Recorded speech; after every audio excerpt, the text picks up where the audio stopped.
Hi, so you're here because you want to know what a junk journal is. Maybe you stumbled across a junk journal in Pinterest, on Instagram, or maybe you were scrolling through my channel and you said, what is she talking about and why is she doing junk journal finds at Dollar Tree? And so I'm making a series to go over not just what junk journals are, but we're going to go really in depth, and it's going to be a series for beginners, intermediates, and experts all alike. And we're going to go through what a journal is, what is in the pages, how to make the pages, how to bind, do different bindings, and just everything that encompasses a journal. I look at a junk journal as a scrapbook of your life. It's going to be filled with the little snippets and trinkets and little things that make up the tapestry of your existence, of who you were at the time where you made it. I'm going to start with this journal here. It is a journal that I made, and I have not filled it, but I wanted to show it to you. I made it on a retreat with my friend Lori, who is measure once, cut twice, and she invited me to this retreat, and I had a fabulous time. And every time I look at this cover, I am taken back to just a flooding of memories of all the beautiful people that I met and the wonderful time that I had with her. This journal is a little different. It is a TN, or Traveler's Notebook style journal. So that means it is bound with elastic. And I have 2 signatures in here, and I'm going to tell you what a signature is. When I first started junk journaling, I couldn't figure out, what is a signature? What does it mean? Why do I need one? So I'm going to tell you. Junk journals are generally, the term was coined from using junk items. So that would be magazines or envelopes, mailers, old book pages, things that were probably going to go into a landfill. And instead, now we're taking it, we're giving it new life and creating just something beautiful with it. We're going to celebrate the beauty in the ordinary moments to remember the spectacular moments in our lives. This is an old recipe page that I had torn out of a book, and I folded it in half. So that's what starts a signature off. Each page that you do like this is going to have 4 sides. So you're going to have your front, your inner front, your inner back, and your back cover. So that's 4 opportunities to decorate. You can see here I've used some old elementary school paper. Here are some more receipts, journal cards. This is deli paper with some old Bic page just sewn in there. This is scrapbooking paper that I distressed using some acrylic paint. This is an old children's book page. Another book page, a glassine envelope, a little pocket that I made using a guest check, a dictionary page, a different type of school writing paper.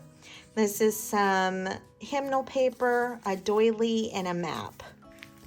And so you can see the possibilities are endless. You can use any of these, and then there's still tons more of ideas. I love junk journaling because really you can just take something and make it your own, and you can take pieces of paper that alone are nothing but put together are art. I think of it like a diary, and on here you're going to see my style of junk journaling. For the most part, the ones that I'm going to show you today are more that are filled with more artistic styles. Here's a little popcorn bag, so cute. But you can also paint pictures. You can write down your thoughts. You can collect tickets, leaves, press flowers, anything that you want to remember and that you want to cherish. And you're bringing a piece of the past that will live forever with you into the future. It's so great. This is a junk journal that I made using some corrugated cardboard. And this one is a little different. It's using a tab method. So all the pages are attached using tabs. So this is one of those pages. Remember I told you it was, here, we'll do this one first. Front, front inner, inner back, and back back. And so that gets attached with a tab to the next one, and then so forth.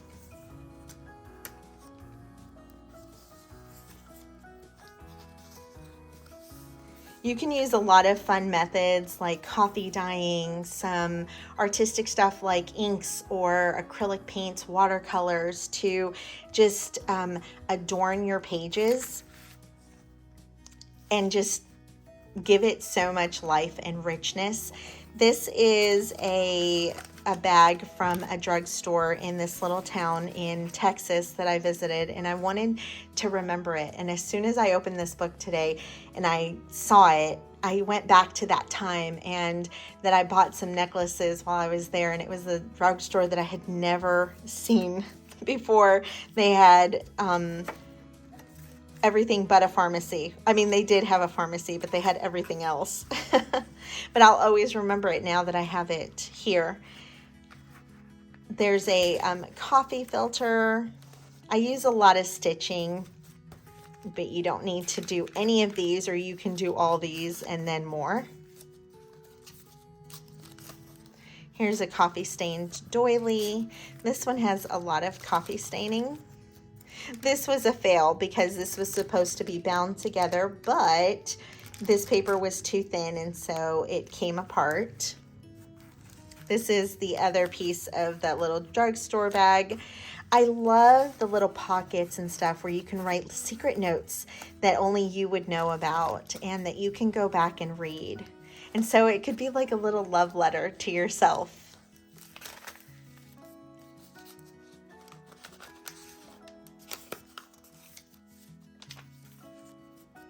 You really do hop back into a time and you remember the moments and you feel the feelings that are captured within this book that were happening at the time that you made it.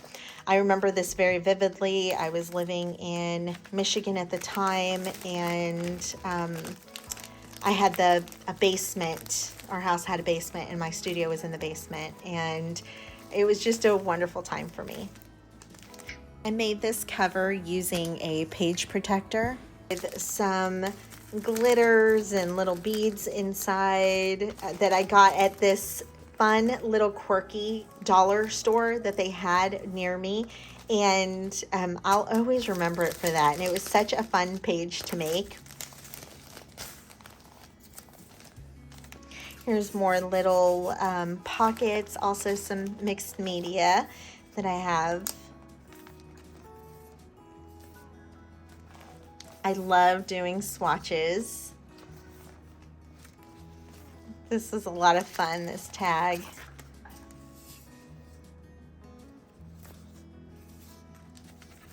Here's a little book inside of a bigger book. More swatches. And I love with the swatches that you can just match the papers.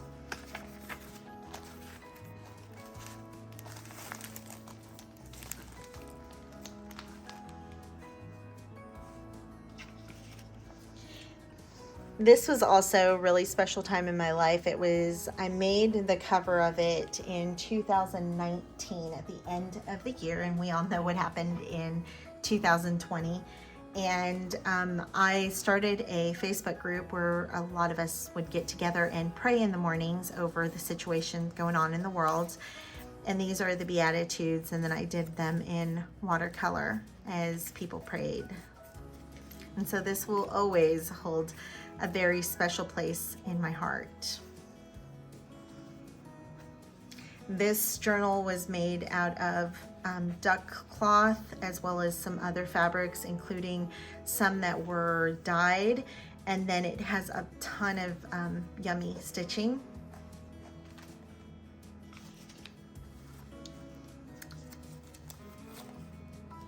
This journal, you can see, is bound with rings, and it is actually one of my favorite ways. It's an easy way to bind a journal, and it's just so pretty, and I love the metal with the daintiness of the pages.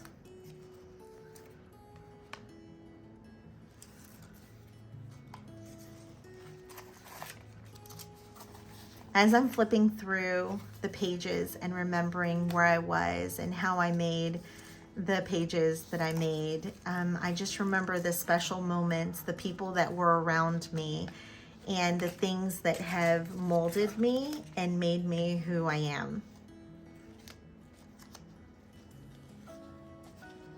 I got these library cards, and they're one of my favorite things that I've ever gotten. These are mementos. This was my friend Nanda of Apple of His Eye by Nanda sent me this in some happy mail, and I will always have it there and remember her.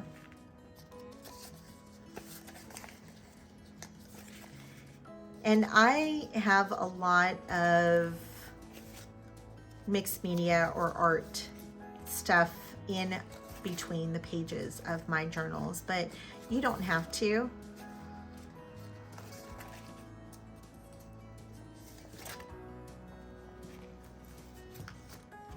This was a book that I started but I didn't finish, and it was tags that were, and I don't remember who the artist was that was doing a series, and it was, I think, 52 tags, or maybe it was 100 tags, but I only got to 3. We were in the middle of moving, and but I do love this project. And another thing that's great about keeping your journals is that you get to see and get ideas for pages to make in future journals. This is a little bag, so cute. Speaking of mixed media, I'm going to show you this book, even though it is more on the art journal side of things, which I also do, and I can do another series on that once this one's done. If that's something that you're interested in, make sure you leave a comment down below and let me know. This was made using, and the reason I'm including it in this is because it's made out of junk. It was made using an old magazine that was going to go in the garbage. And I think it's from a health club. And so, yep. And so I made it into kind of a collage glue book style. And this is one of my favorite projects that I've ever made.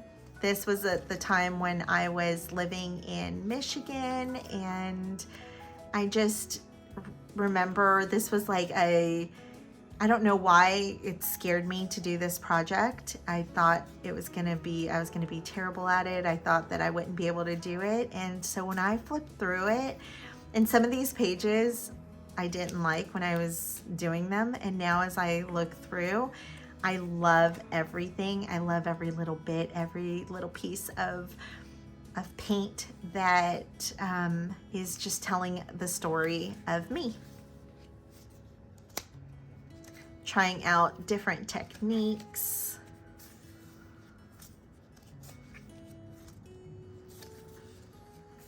This was such a fun project.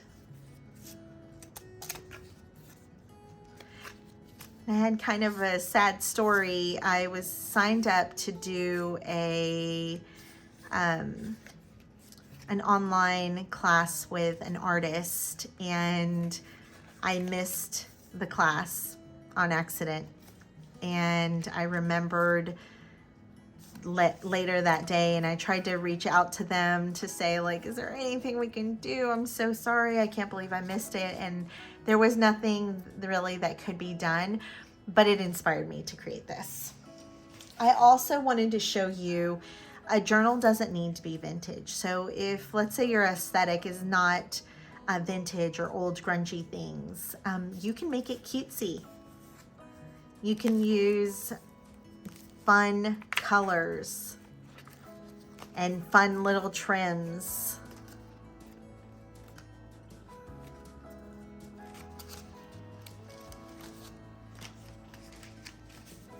This one is another journal that it's kind of the TN style, and believe it or not, this is a hair tie.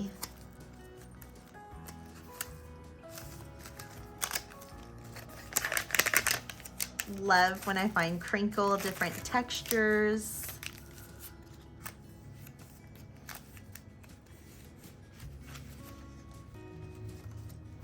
I have a tutorial on this already on my channel, and it was for the devotional journal of 2022 in December, and it has glue or Mod Podge on the cover of it. And this was a funny story. This was supposed to be all dried and not moving, and when I did the Mod Podge on it, you can see it smeared her eyes, and so it looks like she's been crying, but it made me love it even more, and I'll never forget that story.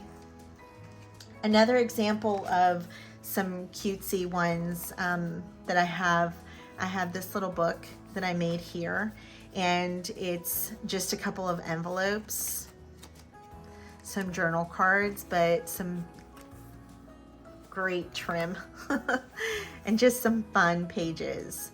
And here's a little pocket here where you can add more notes. Isn't that cute? This one as well is, I believe, envelopes as well, with a little flip out.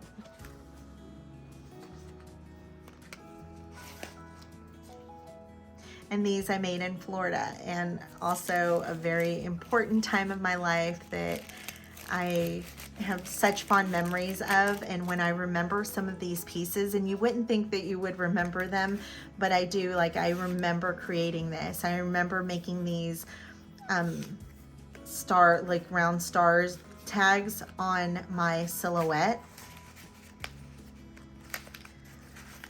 And honestly, I wouldn't remember it until I pull this book out. And the last one that I wanted to share with you today is this little one. And this is using definitely more, a little more advanced, like mixed media techniques. But I wanted to show you kind of a variety. You can start off with something very simple, and then you can build to more ornate. And I love this, like the little words, and it's a peck of pickled peppers, Peter Piper. I said it right, maybe. Here is some stitching, and this one is filled, another one of my favorite projects. Here's a leaf. It's got some beeswax on it, a lot of hand stitching during this time. This I started in Michigan, and then I finished it up in Texas. And so every time that I open this book, I just am taken back to that time, the precious memories, and just the mistakes that I thought would be so horrible that now I treasure. The different techniques that I tried out and I thought would be a mess, but now I look at them and I'm so thankful that I stepped out there and I tried it.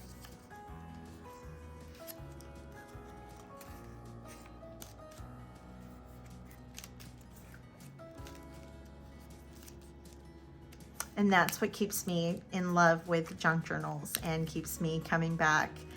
So I hope that was a little explanation of what a junk journal is, and I look forward to seeing you in part 2. If you have any questions, leave them down below.